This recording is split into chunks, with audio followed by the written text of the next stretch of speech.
Shalom les bien-aimés, alléluia, alléluia. Que le nom de Jésus soit béni, qu'il soit glorifié. Voilà, je me présente, je suis une sœur et je souhaiterais vraiment qu'ensemble on puisse, déjà avant de commencer ce petit partage, c'est une toute petite exhortation, une exhortation que le Seigneur a mis dans mon cœur la semaine dernière. Et je souhaiterais vous la partager parce que c'est la base de ma conversion, la base aussi de ma vie chrétienne. C'est l'origine que Dieu est en train de me révéler aujourd'hui encore par sa divine parole. Vraiment, soyez encouragés. En tout cas, bénissons encore une fois celui qui est, qui était et qui sera, le Dieu de gloire, l'Éternel des armées, l'Alpha et l'Oméga, celui qui a créé toutes choses, celui qui contient le ciel, la terre, la mer et tout ce qu'il renferme.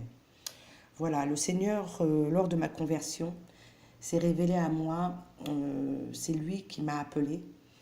Je ne vais pas rentrer dans ma conversion parce que ce sera un petit peu long. Je suis sortie en fait de 20 ans de drogue, 20 ans de toutes sortes de drogues très dures. Je parle d'amphétamine, de cocaïne, d'MDMA, d'ecstasy.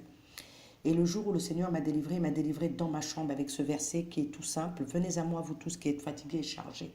Je vous donnerai du repos. J'étais fatiguée, j'étais chargée. J'avais tout essayé. J'ai invoqué Dieu, mais il ne répondait pas. J'ai invoqué Allah, j'ai invoqué Bouddha. J'ai invoqué tous ces dieux, mais ils ne répondaient pas. Et le jour où j'ai vu cet article, une semaine après avoir passé une semaine de défonce entre le festival de Cannes, Ibiza, j'étais dans le train seule. J'avais décidé de me suicider. Ma meilleure amie était morte d'overdose et j'étais fatiguée, j'étais chargée.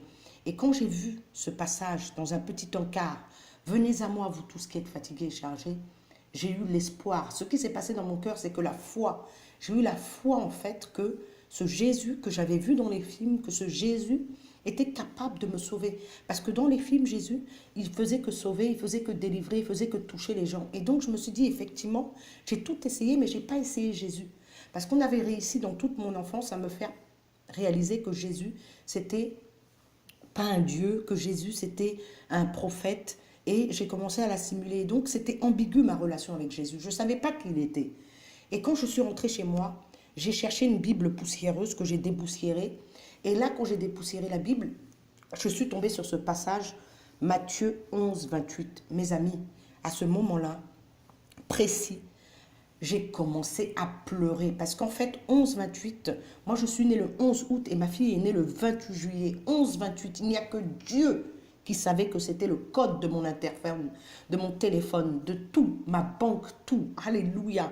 Et à ce moment précis, j'ai réalisé instantanément que Dieu existait. Et la conversion, mes amis, c'est pas quelque chose d'extraordinaire. C'est réaliser que le Dieu Tout-Puissant existe. Alléluia. Et à ce moment-là, j'ai réalisé que Dieu existait. Et mon cœur a commencé à... J'ai commencé à dire, oh, Dieu existe. Et en fait, la révélation de Christ étant Dieu, elle s'est faite mal, systématiquement. Parce que si Dieu existe, et il se révèle en Jésus-Christ qui dit, venez à moi, vous tous qui êtes fatigués et chargés, j'ai été délivré de 20 ans de drogue instantanément. Il a ouvert mon cerveau, il a enlevé la case drogue. Et depuis, j'ai plus jamais touché la drogue. Mais qu'est-ce qui s'est passé dans ma chambre quand Dieu, suite à un encart, un petit passage dans la page d'un magazine, venez à moi, vous tous qui êtes fatigués, ce qui s'est passé, c'est que la conversion, c'est j'ai cru. Et la foi a commencé à naître dans mon cœur. Et là, quand la foi est née dans mon cœur, j'ai pleuré, j'ai dit donc si Dieu existe, c'est qu'il m'a vu. Qui suis-je, moi, une misérable droguée? Comment ce Dieu si grand, si puissant a pu me voir, moi, qui étais dans le péché? Oh Seigneur, j'ai commencé à pleurer, à pleurer, à pleurer toute seule chez moi. Et à ce moment-là, le Seigneur a commencé à me faire réaliser que tous les péchés que j'avais faits, j'ai commencé à me repentir, à demander pardon au Seigneur, pardon pour ceci, pardon pour cela, pardon pour ceci. Et plus je me repentais, et plus le Seigneur, plus je commençais à pleurer et tout.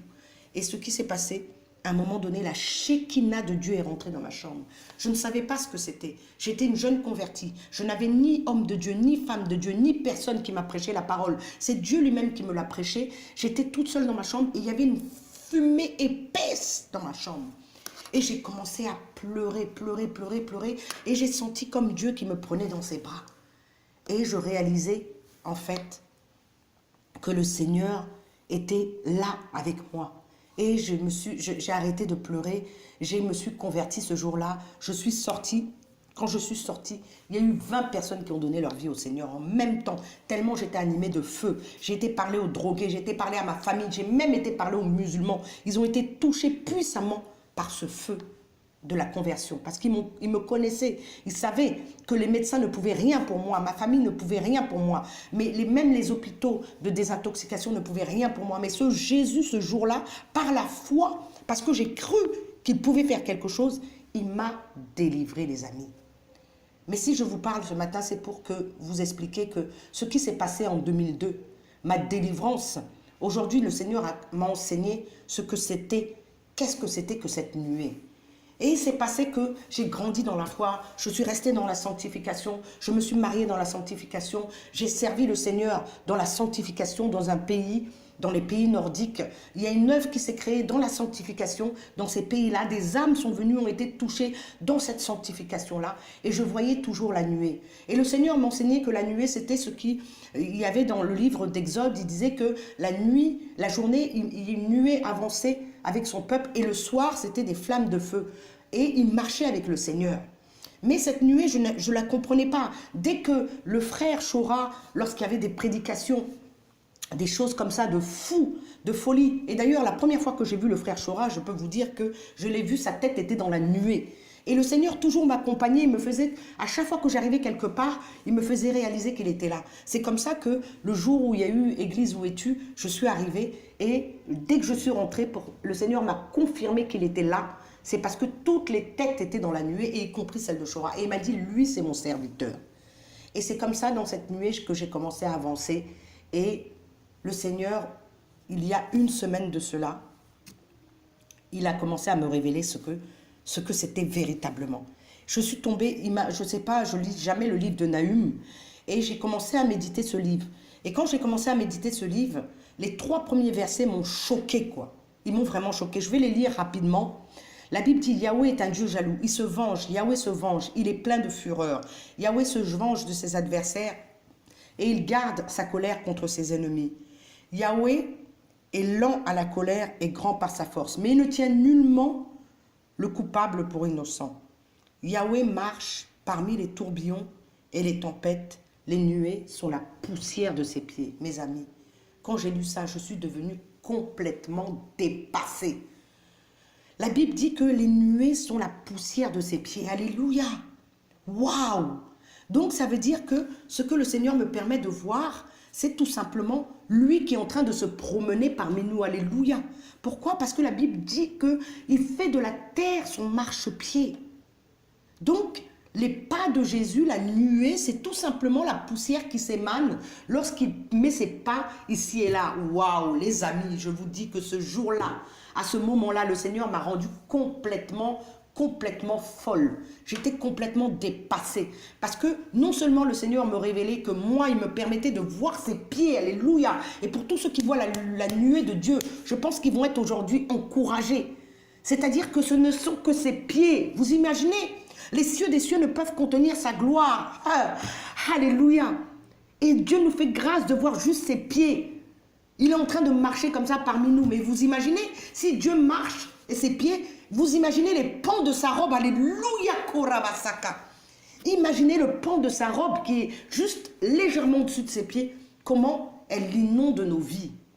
Mes amis, c'est pas pour rien que la prostituée a cassé le pot d'albâtre dans ses pieds. Elle a brisé sa vie à ses pieds. Qu'ils sont beaux les pieds de ceux qui annoncent l'évangile. Je vous donne cette exhortation, pourquoi? Pour vous dire qu'avec le Seigneur, on marche. S'il m'a permis de montrer ses pieds, c'est pour dire qu'on marche, on marche, on marche, on marche. On avance avec le Seigneur. Mes amis, là où tu es, si tu as arrêté, sache que le Seigneur veut marcher avec toi. Alléluia. Et que lorsqu'il est manifeste comme ça parmi nous, il est juste en train de marcher parmi nous. Alléluia. En tout cas, vraiment, je voulais vous partager ça parce que ça m'a tellement fortifié, ça m'a tellement encouragé dans ma marche que Dieu, qui dit que personne ne peut le voir, mais moi, il me fait grâce de voir juste ses pieds. Je veux vraiment vous encourager, mes amis, à persévérer. Alléluia. La marche est longue. La marche est longue. Mais Jésus l'a dit, je serai avec vous tous les jours. Mes amis, que toute la gloire lui revienne, que toute la gloire lui revienne. C'était vraiment une exhortation que j'avais dans le fond de mon cœur, que j'ai partagée ici et là avec des frères et sœurs. Mais je veux vraiment que tu réalises aujourd'hui que ton Dieu est vivant et que sa parole est véritable. Il fait de la terre son marchepied. Dieu marche avec nous au quotidien, alléluia. Et moi aujourd'hui, il m'a fait la grâce de le voir. Et par cette vue, je veux te donner ce témoignage. Oh Dieu de gloire. Vraiment reçois au fond du fond de ton cœur ce que je t'ai donné aujourd'hui. Je te l'ai donné dans la simplicité. Je n'aime pas me montrer, je n'aime pas prêcher, je n'aime pas partager. Mais ce que je reçois du Seigneur, le miel que je reçois dans mon cœur, je veux que tu le reçoives également. Merci de ne pas taguer mon nom. Pour ceux qui vont reconnaître ma voix, l'essentiel c'est que le message soit passé. Alléluia.